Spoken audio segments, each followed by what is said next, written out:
네, 여러분 이번 시간에도 지난 시간에 이어서 초소천자문을 계속 하도록 하겠습니다. 이번 시간에 처음 할 구는 기집분전부터입니다.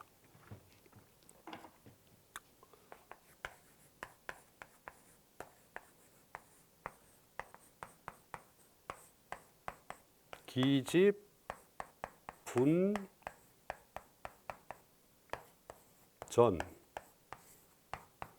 자, 지난 시간에 한나라 무제, 곧 한나라 무제라면 전한시대 3대 황제인 무제 때 물론 뭐 여러 가지 고사가 있죠. 흉노를 하고 사마천 뭐 사기에 관련된 뭐 여러 가지 고사가 있습니다만 가장 중국 역대 황제 중에 유명한 황제죠. 근데 그때 했던 광래전과 승명전 얘기, 곧 궁궐 안에 도서관이죠. 요즘으로 얘기하면. 그 도서관 얘기까지 끝냈는데 이번 시간에는 이어서 그 도서관 안에 있는 책이 어떤 것이 있고 어떻게 하느냐 그 얘기입니다. 그러니까 이미 집 모았다 이거죠. 분과 전을 모았다. 분이라는 것은 3분, 전이라는 것은 오전을 뜻한다고 합니다.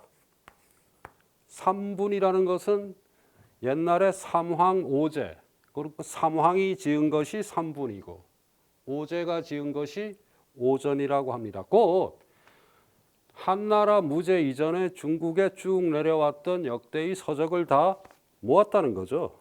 그것을 이렇게 분전으로 표현하는 겁니다. 자, 이미기자는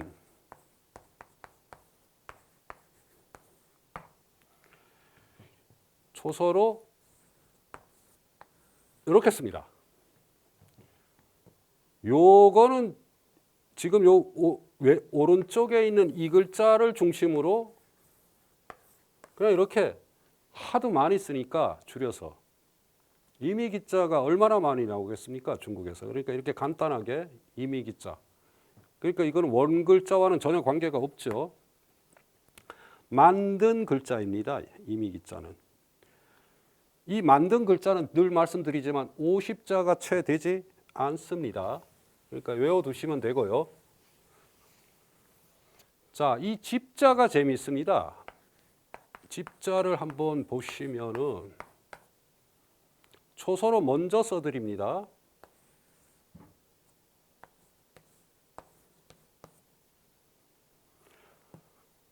아니, 집자를 우리가 흔히 생각할 때는 이렇게 생겼으니까 세추자를 이렇게 하고 이렇게 쓸 것처럼 생각이 되지요. 자, 지난 시간에도 한번 말씀드렸는데 함부로 추단하면 안 된다 그랬죠. 글자는. 이렇게 쓰면 절대로 안 됩니다. 웬일인지 을자를 쓰고 을자 밑에 안일미자를 쓰면 집자가 됩니다. 이런 것들이 바로 이 옛날에 그 초서의 묘미인 거죠. 이것은 절대로 반드시 기억해야 됩니다. 다시 한번 씁니다. 이렇게. 지금 죄송합니다. 조금 전에 이렇게 썼는데 이렇게 이걸 한번 하고 써야 됩니다. 이렇게. 이게 아니고 이렇게 집자.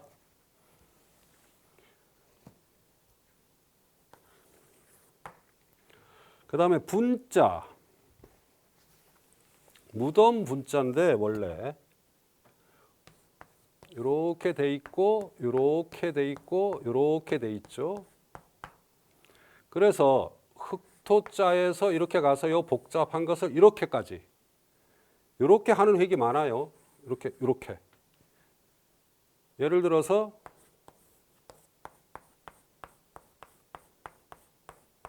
흔들요자 이런 글씨가 있다고 치면 너무 저기가 복잡하니까 이렇게 써줍니다. 요 위에 획. 이렇게 흑도자 3개. 여기도 마찬가지로 뭐가 3개가 있으니까 이렇게 써준다는 거죠.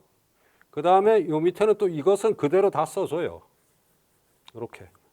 이렇게 써줘야지 요 밑에 조개 패가 있구나 알 수 있는 거죠. 자, 다시 한번 써드리면 이렇게. 물론 이렇게 써도 되죠. 띄어서. 분.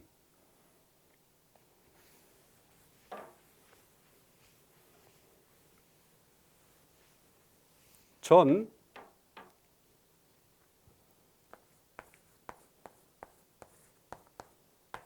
이렇게 가서 이렇게 한 번에 하나, 둘, 셋 이렇게 다시 한번 보겠습니다. 이렇게 한 번에 가야 돼요. 선역서자 쓰는 법. 선역서자 이렇게 한 번에. 넉사자 초서로 쓰면 이렇게 한 번 긋고 이렇게 한 번에 돌아가야 된다 그랬죠. 네모난 걸 표현할 때는 이렇게 돼서 한 번에 이렇게.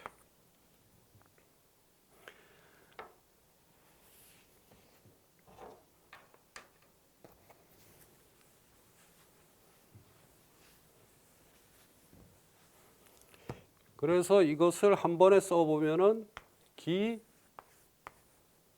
집, 분,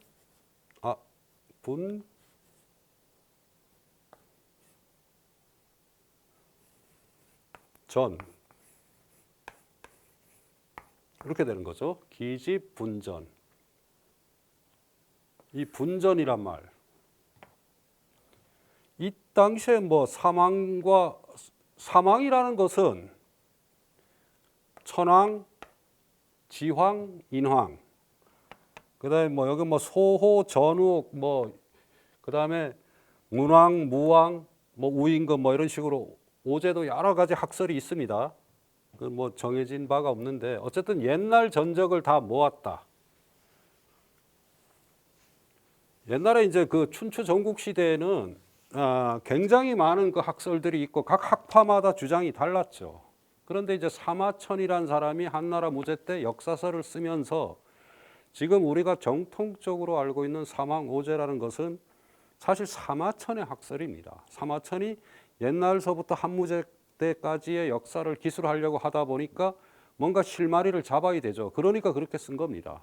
하은주를 설정하고 사망오제가 있었다라고. 그것은 사마천의 학설인데 사마천의 역사서가 워낙 유명하다 보니까 그것이 정설처럼 된 거죠.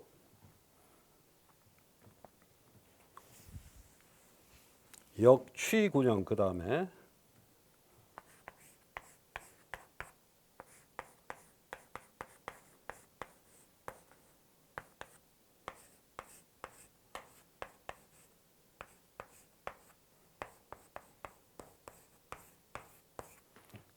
자, 전적을 모았으니까 그 다음에 뭘 해야 되냐면 이 전적을 연구하고 학문을 발전시킬 사람이 필요한 거죠. 그래서 또한 모았다 이거죠. 모였다. 여러 영재들이 뛰어난 인재들이 이때 뭐 한나라 무제 때는 뭐 아까 사마천도 얘기했지만 뭐 동방삭을 비롯해서 뭐 엄청난 인재들이 온갖 그 지금도 고사가 남아 있죠. 자, 또역자는 우선 이렇게 됐으니까 이거는 이렇게 하는 건 아시죠, 이제? 그다음에 밑에 이게 네 개죠. 네 개는 뭐다? 하나, 둘, 셋, 넷 이렇게 해야 되는데 네 개는 없다 그랬죠. 그럼 세 개. 근데 세 개도 없어요. 또역자는 워낙 많이 나오니까 그냥 긋습니다. 이렇게 또역자. 사실 처음 제가 초서를 배울 때 아니 이 글자를 보고 야 이게 어떻게 글씨를 이렇게 쓸까라고 생각했었는데 나중에 익숙해지면 오히려 이제 해서로 못 쓰게 되죠. 해서로 쓰는 게 익숙해지고 이 또역자가 이제 초서의 대표적인 그 획 중에 하나죠.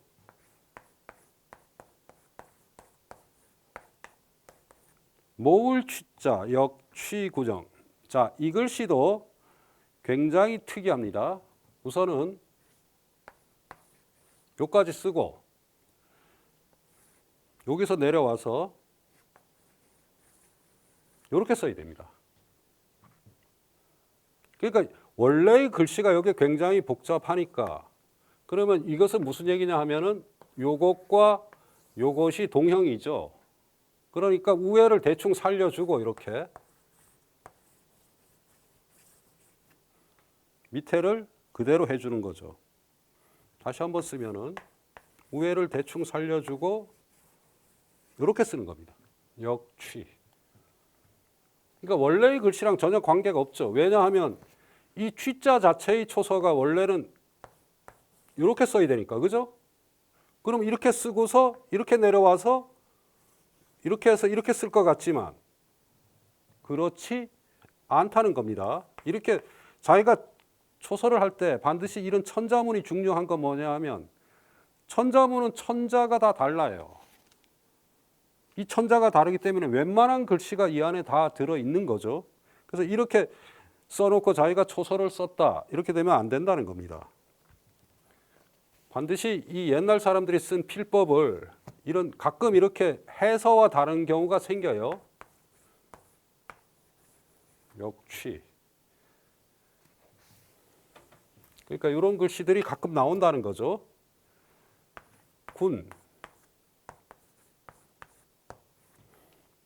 지금은 이게 이렇게 쓰죠. 그렇지만 이 당시에는 이렇게 됐고 초서도 이 글씨가 원칙입니다. 그래서 우선 윤자가 위에 있는 윤자 초서를 어떻게 쓰냐면 잘 보십시오. 하나, 둘, 셋 이렇게 써야 됩니다. 다시 한번 하나, 둘, 셋. 그러니까 하나, 둘, 셋 하고 여기 와서 두 개만 해주면 됩니다. 두 개. 왜냐하면 양자가 여러분들 양양자 앞에 나왔었어요. 양자가 이렇게 쓰기 때문이죠. 이해하시죠? 이건 그대로 쓰는 겁니다. 양. 그런데 이 양자를 이 밑에다 붙이면 이렇게 되는 거잖아요. 그렇지만 이 점 두 개는 이것과 딱 이렇게 연결되는 겁니다. 획을 줄인 거죠. 이것이 초서의 묘미라 그랬죠. 그래서 다시 한번 써드리면 이렇게 하고 이렇게 다시 한번 이런 식으로 역취, 군,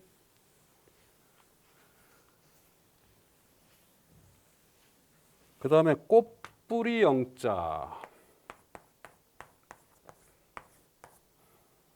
자, 이거는 뭐 초서라고 할 게 없죠. 위에 흑토자 써주고 앙자를 이렇게 써주고 이렇게 써주면 됩니다.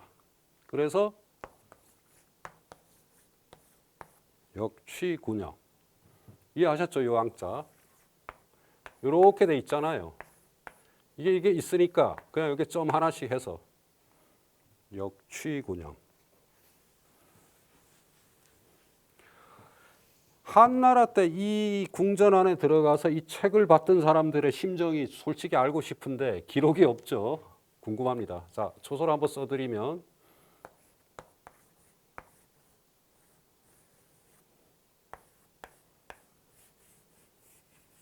군, 영, 역취군역. 자, 이제 여기까지는 이제 한나라의 그거고 이제 그 다음부터가 두, 고, 종,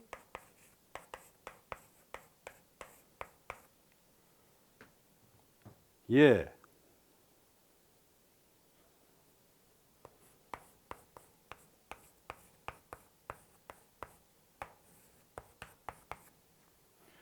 자, 한나라 문화, 아니 한나라 문화만은 아닙니다. 이때부터는 두라는 것은 후한의 사람, 초서를 굉장히 잘 썼던 두조라는 사람이 있었어요. 이름이 조입니다. 조. 두조. 조금 이따도 설명드리겠지만 한나라 때, 그러니까 이제 지금은 여러분들 중국 문화에서 이 주간을 가끔 제가 말씀드릴 때가 있는데 이게 굉장히 중요해요. 주간이라는 게. 한나라 때는 당연히 우리는 지금 전부 종이를 쓰고 있으니까 종이로 썼겠지. 그렇지만 전부 죽간으로 썼으니까 대나무를 이렇게 잘라가지고 이게 이제 크기도 예를 들어 황제가 쓰는 거는 더 길고 그렇죠. 공경이 쓰는 건 조금 더 짧고 일반 사람이 쓰는 이렇게 크기도 다 규정이 돼 있습니다. 이렇게 이 죽간이었죠. 그런데 이 죽간에 대해서 예서를 쓰기가 힘드니까 약자로 쓰다가 그것이 초서로 발전했다가 현재의 이론인데 이것을 최초로 체계화한 사람이 바로 이 두조라는 사람이고 후한시대 사람이고 이 사람이 쓴 이 만든 초서를 우리가 흔히 고서라고 합니다. 고서. 전설로만 전해지죠. 중국 사람들은 되게 재미있는 발상을 합니다. 예를 들어서 문자는 처음에 누가 만들었느냐? 그럼 창일이 만들었다 그럽니다. 예서는 누가 만들었느냐? 그럼 정막이 만들었다 그럽니다. 소조는 누가 만들었느냐? 진나라 때 이사가 만들었다고. 그런 식으로 어떤 한 사람을 대표해서 어떤 그 시대적으로 쭉 쌓아 올라와서 완성된 것을 그렇게 표현하죠. 고서는 이게 후대의 초서인데 이것은 이 사람이 만들었다고 합니다. 그 다음에 종자는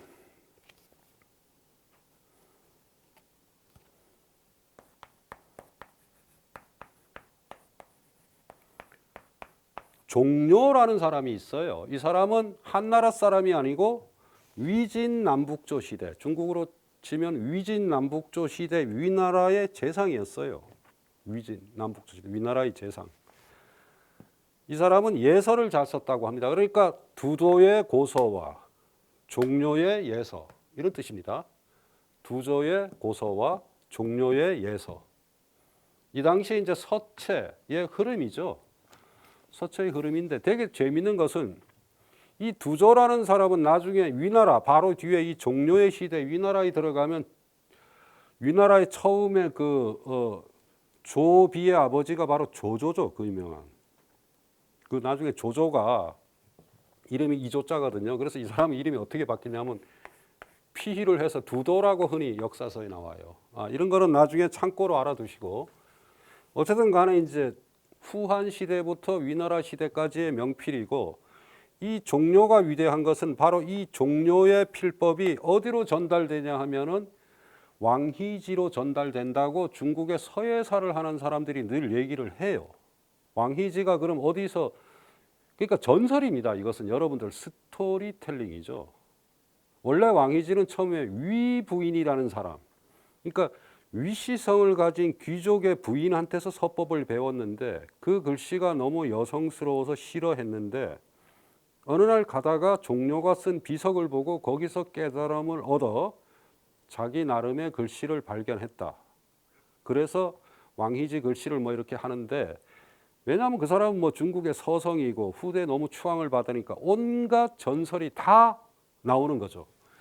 그 중에 하나가 이제 종료의 글씨라는 거죠. 지금 말씀드린 어느 날 종료가 쓴 글씨를 봤다. 그런데 재미있는 사실은 위서 본기에 종료의 그러니까 전기에 글씨에 대한 얘기는 단 한마디도 나오지 않습니다. 과연 이 사람이 글씨를 잘 썼는지 안 썼는지 몰라요. 문제는 지금 이제 송나라 때 순화각첩이나 이런 필첩에 종료가 썼다고 하는 선시편이 뭐 이런 여러 가지 필첩이 전하고 있지만 그것도 알 수 없죠. 뭐 어쨌든 그런 얘기입니다. 그러니까 요거가 이제 이 고자는 흔히 나중에는 이렇게 쓰지만 이렇게 풀초를 엎어서 써요. 위에다 덮어서. 그렇지만 이 당시까지는 이 글씨였어요. 이것도 기억해 두셔야 됩니다. 자, 두자는 뭐 당연히 여러분들 이제 뭐 이 정도는 아시겠죠? 이렇게 해서 여기서 와서 이렇게 가서 두. 그죠? 두. 네. 고자도 고초 할 때 고자도 자, 높을 고자만 하면은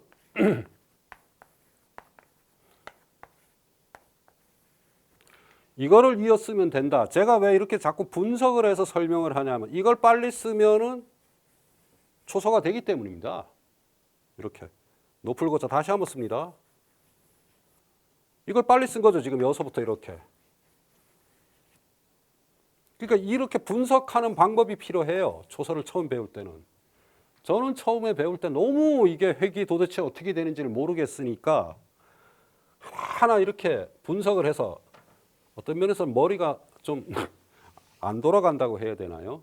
어쨌든 그렇게 했던 거죠. 자, 그러면 이렇게 된 데다가 나무목을 연결하는 거죠. 이건 연결합니다.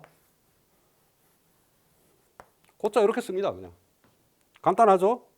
이거 연결하니까 이렇게 되면 안심하죠. 와, 이건 그래도 필법대로 썼구나. 그럼 이걸 외울 필요 없는 거죠. 이건 뭐 이미 딱 보면 아는 거죠. 두고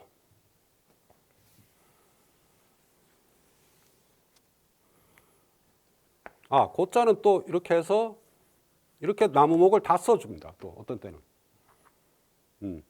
두고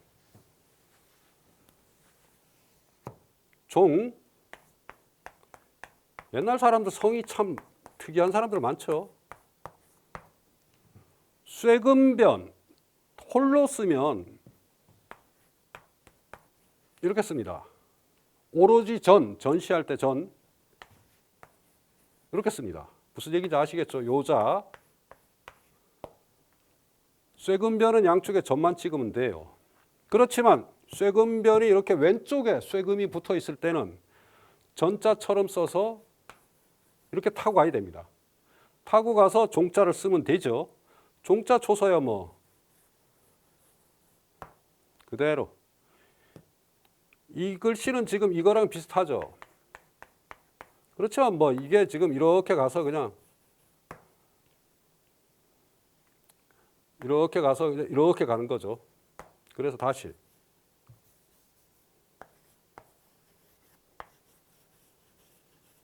종.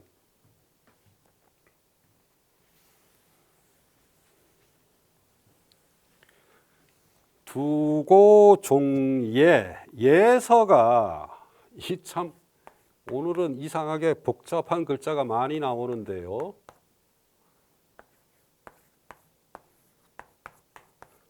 잠시 아까 말씀드렸지만 정막이라는 사람이 예서를 만들었다 뭐 이런 전설이 있지만 그렇지가 않죠. 예서라는 것은 이제 소전이 그러니까 이제 진나라 때 원래 대전이 있고 대전이란 말은 소전을 개혁하기 전에 복잡한 전서. 근데 필법이 다르니까 필법을 확립하고 그 다음에 편방을 정리한 겁니다. 그러니까 예를 들어 무슨 얘기냐면 그러니까 전국 시대 칠국이 다를 때는 똑같이 예를 들어 강강자를 우리는 지금 이렇게 쓰죠. 자, 그런데 진나라는 이렇게 썼다 그래도 위나라나 또는 뭐 연나라나 이런 나라, 연나라는 이렇게 쓸 수도 있죠. 실제로 웃지 마세요. 이거 실제로 맞습니다. 자, 그래서 이게 무슨 얘기냐면 전서를 보면 전서는 예를 들어서 이렇게 해서 이렇게 쓰고 강강자를 이렇게 쓴단 말이죠. 그 진나라는 이렇게 쓰는데 위나라는 어떻게 쓰냐? 물수가 이렇게 위로 올라가 있어요. 이게 편방입니다. 그러니까 소전은 편방을 확립한다는 건, 자, 이제부터는 각각 뭐 이렇게 여기다 쓸 수도 있겠죠. 아까 말씀드린 대로. 이거 실제로 있습니다. 이런 글자들이. 그렇게 쓸 수도 있죠. 근데, 그렇게 하지 말고, 강자는 무조건 물수가 왼쪽으로 가게 한다. 이게 바로 편방을 확립한다는 겁니다. 그 다음에 획도 줄였죠. 생획. 자, 복잡한 획은 이렇게 줄인다. 이게 이제 소전의 특징인데, 이 소전도 아까 말씀드린 대로 전서니까 굉장히 획이 둥글어요. 이렇게. 둥그니까 주간에다 쓰기가 너무 힘든 겁니다. 쓸 수가 없죠. 이 주간은. 그러니까 이게 예서로 발전한 거예요. 그러니까 진나라의 대표적인 표준 문자는 소전이라면 한나라의 대표적인 표준 문자는 예서입니다. 예서. 그러니까 이제 한나라 다음에 바로 위나라, 위진남북조 시대의 위나라의 종료가 바로 이거를 잘 썼다 이렇게 얘기를 하는 거죠. 이 예자는 여러분들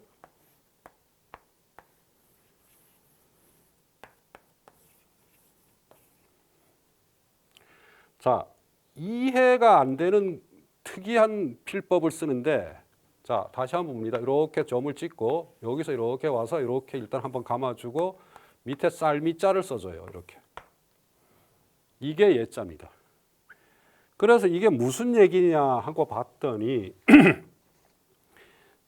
지금 지형선사는 요거까지는 똑같은데 요게를 어떻게 썼냐면은 이렇게 하고 요다가 쌀미자를 써줬어요. 이렇게. 옛날에 예자는 이랬다는 거죠. 그러니까 여기 쌀미자가 밑에 있는 겁니다. 이 복잡한 거를 여기까지 이렇게 연결한 거죠. 요렇게.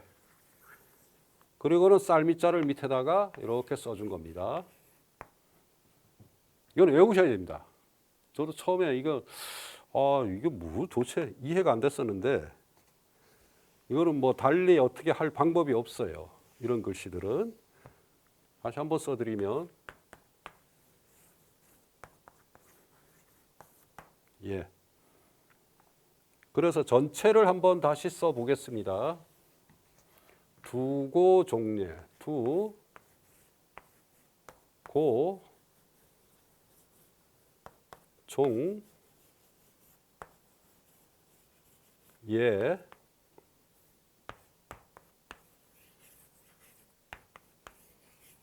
이렇게 두고 종례. 그러니까 두조의 고서, 곧 두조의 초서, 종료의 예서. 여기서 뭐 초서를 고서가 그럼 뭐냐 이렇게 따지는 것은 지금으로서는 시간이 없으니까 간단하게 여기서 말씀드리면 요 후에 이제 후한의 3대 때 장제라는 사람이 있어요. 이름이 시호가 장제인데 이 사람이 주로 이제 초서를 잘 썼다. 그래서 뭐 장초다 이런 말이 나왔다고 하지만 실상은 다르고 이 고초가 바로 나중에 장초가 됩니다. 곧 이 장초라는 말은 장제와 관련되어 있는 것이 아니고 장정서, 곧 이 당시에 관문서에 올릴 때 쓰는 글씨체가 장정서였던 거죠. 그것을 이제 빨리 써서 장초가 되는데 이것이 금초가 되고 나중에 당나라로 가면 광초가 되는 겁니다. 역사까지야 뭐 나중에 여러 서적에 나오니까. 자, 그 다음에 칠서벽경입니다.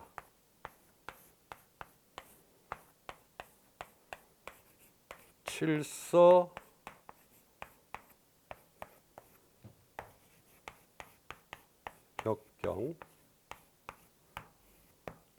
칠자, 칠서와 벽경. 이 칠서가 지금 제가 계속 말씀드리는 한나라 때의 주간의 글씨가 바로 칠서입니다. 이걸 이상하게 풀이하시는 분들이 많은데 칠서가 주간에다 쓰려면 이게 벗겨지지 않아야 되니까 옷을 개어서 쓴다고 말씀드렸죠. 오칠. 그래서 칠서입니다. 칠서.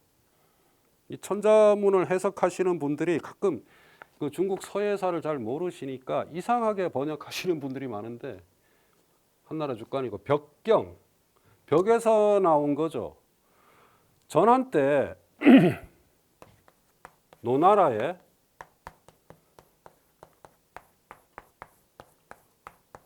노나라 후손 중에 공왕이라는 사람이 있었는데 이 사람의 벽을 수리하려고 허물었더니 이 벽 안에서 고문경전이 나왔다 그래요.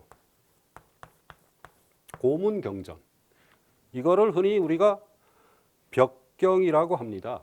자, 진나라 때 진시황의 분서갱류는 아시죠? 책을 그러니까 실용적인 책을 제외하고 경서를 다 불태웠습니다. 그러니까 어떤 일이 발생했냐면 중국 사람들은 머리가 좋으니까 경서를 다 외웠죠. 외워갖고 이제 한나라에 이 책을 끼는 협서율이라 그럽니다. 책을 옆구리에 끼고 다니지 못하게 했는데 한나라 2대 황제 때, 전하의 2대 황제 때 이 협서율을 풀어요. 그러니까 옛날에 있던 경전을 다 외워서 책을 만들어요. 이것을 고문의 반대로 말 그대로 근문이라고 합니다. 근문. 여기서 이제 뭐가 발생하냐면 중국 경학사에서 가장 큰 문제죠. 근고문 논쟁이 발생합니다. 근고문 논쟁. 원래 이제 근문이 먼저 있었는데 이제 고문이 발견된 거죠. 자, 그러면 뭐가 옳으냐? 근문이 옳으냐? 고문이 옳으냐? 중국 경학사의 가장 큰 문제 중에 하나죠. 그러니까 예를 들어서 서경 같으면 이 벽경 안에서 발견된 게 있고 발견되지 않은 게 있는 거죠. 지금의 서경은. 그러면 어떤 학자는 이 발견되지 않은 것은 위경이라 그래서 취급하지 않아요. 가짜 경전이다. 우리가 배우는 사서삼경 중에 서경은 송나라 때 주희의 주석본, 주희의 사유인 채침의 주석본을 쓰니까 이런 말은 뭐 하지 않고 다 그것을 주석을 달지만 실제로 청나라 때 가면은 아예 그러니까 근문은 아예 주석을 달질 않습니다. 이런 문제가 발생하죠. 이게 바로 벽경입니다. 노나라 그러니까 이것은 노나라라는 것도 굉장히 상징적이죠. 여러분들 역사 문헌이라는 게 자세히 보면은 노나라의 공황, 이게 왜 노나라일까 하필이면 공자가 어느 시대 사람이에요? 노나라 사람이죠. 이게 저는 뭐 사실 제가 이 자리에서 이런 얘기를 할 수는 없지만 이게 뭔가 이유가 있는 거죠. 어쨌든 이런 문제가 발생합니다. 그래서 자, 한나라 때는 칠서가 있었고 글씨가 있었고 또 벽경. 이 벽경은 전설에 의하면은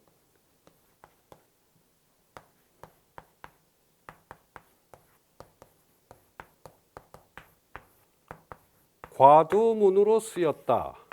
이것도 전설입니다. 과두문, 과두는 올챙이라는 말이죠. 꼬불꼬불한. 이게 이럴 수가 없는 게 여러분들. 이렇게 올챙이 모양, 뭐 용조, 뭐 용발톱 모양, 뭐 구름 모양의 글씨 이런 것들은 다 후대에 나온 거예요.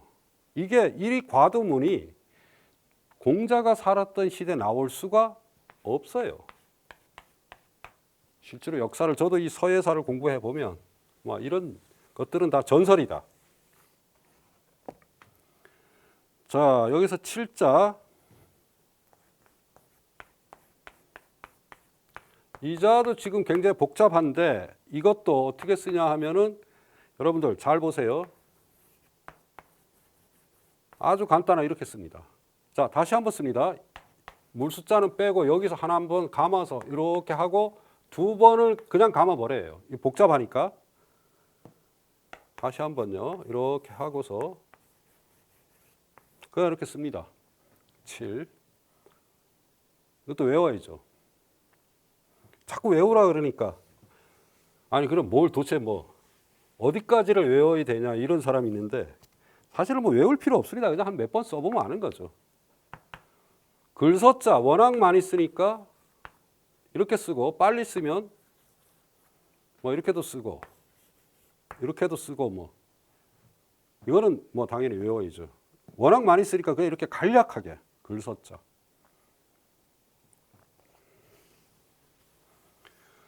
벽자.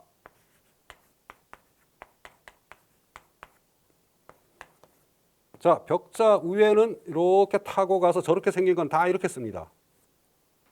밑에가 뭐 옥돌이 있든 뭐가 있든 전부 이렇게 써요. 다시 한번 씁니다. 이렇게. 이해하시죠? 이거는 글자 그대로 쓰는 거잖아요. 그죠? 요게가 있고 요게 네모가 있으니까 타고 가서 요게 복잡하니까 두 개. 그 다음에 여기다 흑토자를 해주면 벽자가 됩니다.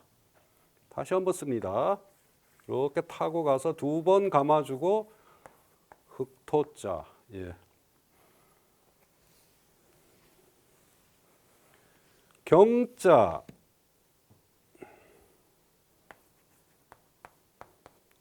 실사는 아들 자자처럼 쓴다. 기억하시죠? 그 다음에 요 경자는 한번 나왔었죠. 이게 경수할 때 앞에서. 기억하시나요? 경수할 때 경자를 이렇게 쓴다. 그러니까 이것도 똑같죠. 실사니까 그냥 실사를 써주면 되죠. 이렇게. 이후에 이거 복잡한 것을 그냥 이렇게 점을 2개 찍고 밑에까지 연결해서 쓴 거죠. 다시 한번 쓰면 경자. 필법이 똑같아요. 이런 경우는. 이게 똑같으니까. 그렇죠?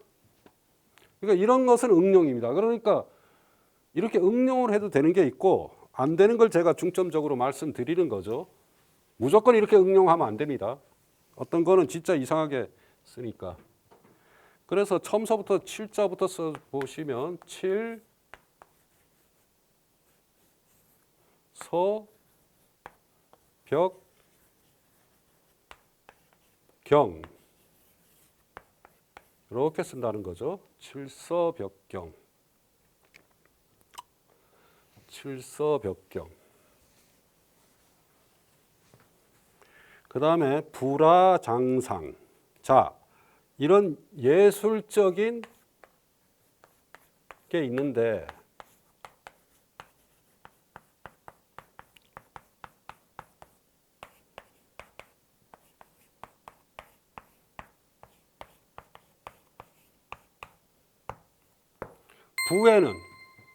부에는 한나라 제도입니다.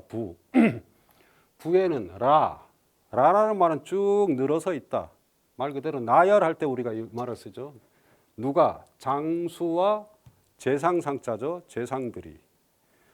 이 부라는 거 여러분들 중국 제도인데 우리 흔히 공주부, 뭐 왕부 이런 말 할 때 부죠. 재상의 부입니다.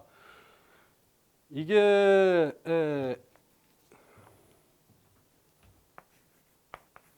저거를 계부라고 합니다. 부를 연다. 옛 역사 용어 중에 계부. 계부의 동삼사. 뭐 이런 그 관직이 있죠. 계부. 부를 연다는 것은. 이거는 특별한 자치권. 그러니까 신하가 아주 높아서 특별히 황제로부터 아주 엄청난 권한을 받는 거죠. 예를 들어 아까 말씀드린 조조 같은 경우가 바로 저 부죠. 그래서 계부를 여는 거예요. 예를 들어 우리는 원나라 시대에 몽골과 부마를 맺을 때 공주가 그런 특권이 있었죠. 그래서 공주부. 일종의 자치권 같은 건데 굉장한 특권이죠. 공신을 세우면 이 부를 세워줍니다. 그래서 이 부에는 그러니까 높은 벼슬을 세워야 되니까 부에는 바로 이런 그러니까 장수나 재상이 아니면 부를 세울 수가 없죠. 어쨌든 이 부가 뭐 나중에 오면 약화돼서 그런데 근데 이 부자는 우선 이렇게 되고 이 밑에는 그냥 그대로 써주면 됩니다. 요거는 이렇게 하고 이렇게 여기서 요걸 그대로 하고 원래 이 마디 촌자가 밑에 오면 뭐 이렇게 해도 되고 이렇게 해도 되고 이렇게 되는데 요 안에 써줘야 되니까 부자는 그냥 이렇게 해서 여기서 이렇게 한번 감아줘요. 이 글씨도 은근히 어려워요. 여러분들 잘 기억해 두셔야 됩니다. 이거 이 부자. 그 다음에 라자.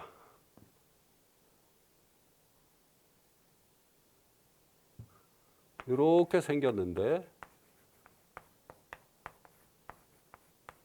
라자에서 중요한 것은 위에 이 그물을 뜻하는 이 글자죠. 이 글자인데 하나, 둘, 셋. 라자는 이상하게 이걸 점을 3개를 써서 표현합니다. 그리고 밑에 실사를 쓰고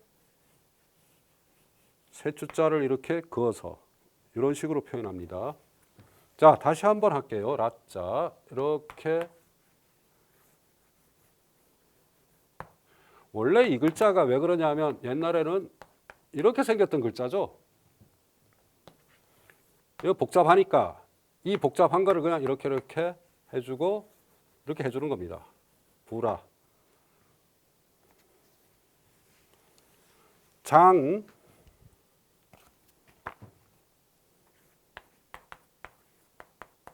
이 장자.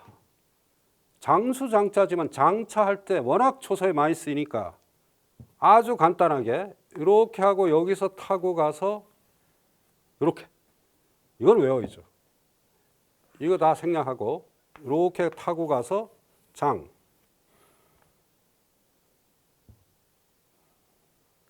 상자,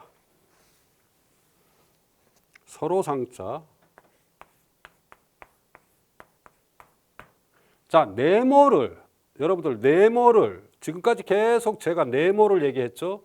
이렇게도 하고 이렇게도 하고 이렇게도 하고 뭐 점을 찍는다. 요게도 네모죠.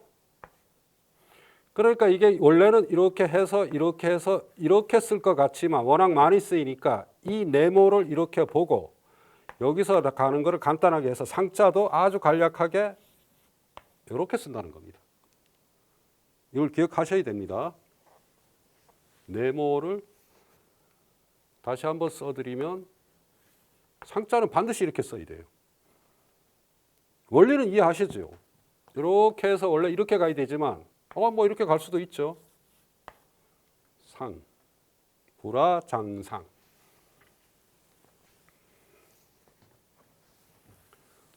불화장상. 자, 부자는 여기서 이렇게 쓰고 라자는 점을 3개 한 다음에 라, 장, 상, 불화장상, 노협괴경.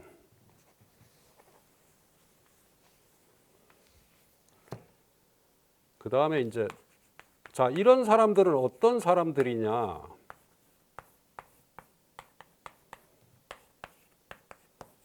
노협, 괴, 경. 길이 끼고 있다. 뭐를? 회나무 괴자죠. 회나무 경을 끼고 있다. 옛날에 삼공, 이 삼공이란 개념은 사실 한나라에서 나오는 개념인데 가장 높은 벼슬을 하는 사람이 삼공이라고 했고 뭐 시대마다 약간 명칭은 달랐지만 이 사람들이 서는 길에는 이 회나무를 심었대요. 회나무 괴를. 그 다음으로 8명의 상, 8상이라고 있었는데 8명의 제상이죠. 이 사람들이 있는 데는 가시나무를 심었답니다. 여기서는 그 2개를 다 얘기한 게 아니고 가장 높은 제상, 그러니까 회나무, 그러니까 괴경이라는 건 그냥 제상이란 뜻이죠. 노협, 괴경. 그 이제 길에 이 사람들이 지나가는 길에는 이 괴경이 있다. 길이 이제 끼고 있다 이런 뜻이죠. 길러자. 길러자는 뭐 이제 아시겠죠? 이 왼쪽에 이 자를 이렇게 표현하고 오른쪽에 있는 각 자를 해서 빨리 쓰면 뭐 길러자. 이거는 뭐 이제는 아실 테고. 협. 지금 현대의 길협자는 이렇게 돼 있지만은 이 당시에는 사람인 변이었어요. 이걸 기억하셔야 돼요. 이 당시에는 사람인 변이었다. 지금은 이게 정자지만 그러니까 이 오른쪽에 협자를 어떻게 쓰냐 하면은 하나, 둘, 3개가 있다고 생각하는 거죠. 자, 무슨 얘기냐면 다시 한번 쓰면 요게 하나가 있고 요게가 있고 요게가 있고 그래서 이렇게 3번을 하고 협. 다시 한번 씁니다. 협, 노협, 괴,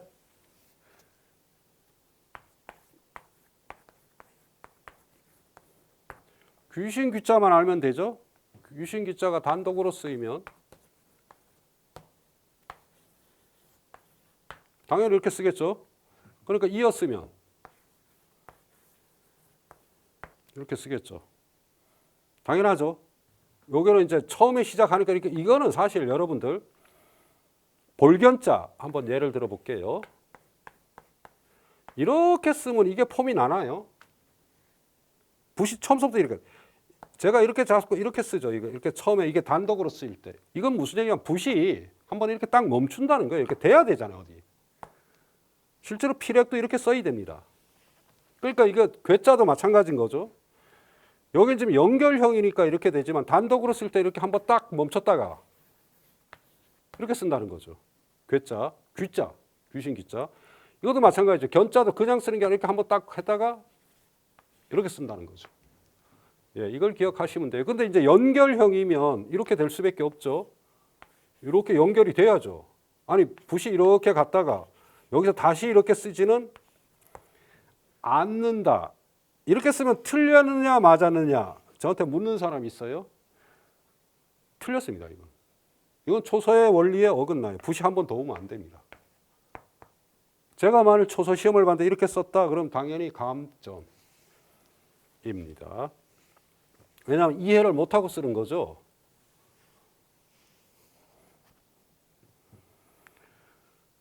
경자. 이 경자는 그 초결가에 아주 유명한 구절이 있죠. 이거는 우선 설명을 드리고 해야 될 것 같아서 좀 시간이 걸리겠지만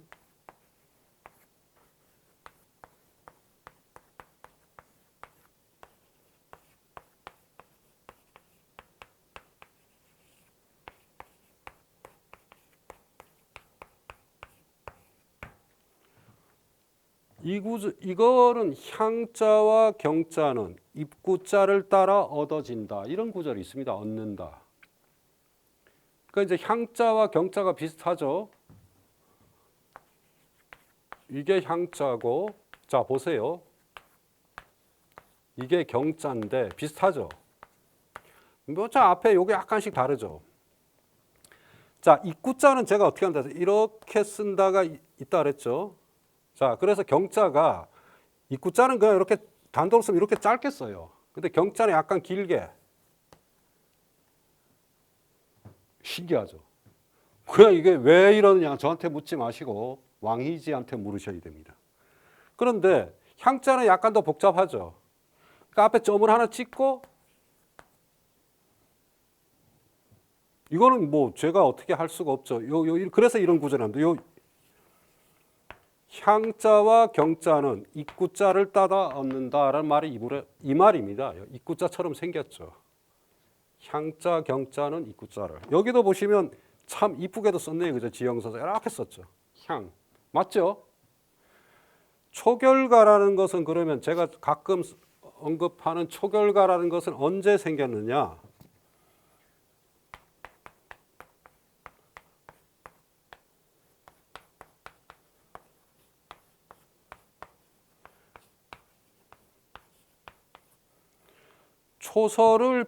초서를 배우는 비결을 엮은 노래 이런 뜻이죠. 초결가. 이것은 주로 중국의 송나라 때 생겨서 활성화된 거는 몽골 시대 원나라 때입니다. 그래서 초서를 배우다 보니까 이런 글자들을 다 아까처럼 향경수도 이렇게 노래를 만들어 놓은 거죠. 이것은 한 800여 자가 되고 그런 겁니다. 그래서 노혁 괴경을 한 번에 써 보이면 노, 협, 괴, 경, 경자. 길에는 괴경을 끼고 있다. 그러니까 괴나무 아래 서 있는 공경을, 길은 괴나무 아래 서 있는 공경을 끼고 있다. 이렇게 되는 겁니다. 네, 여러분 이번 시간에는 여기까지 하겠습니다. 고맙습니다.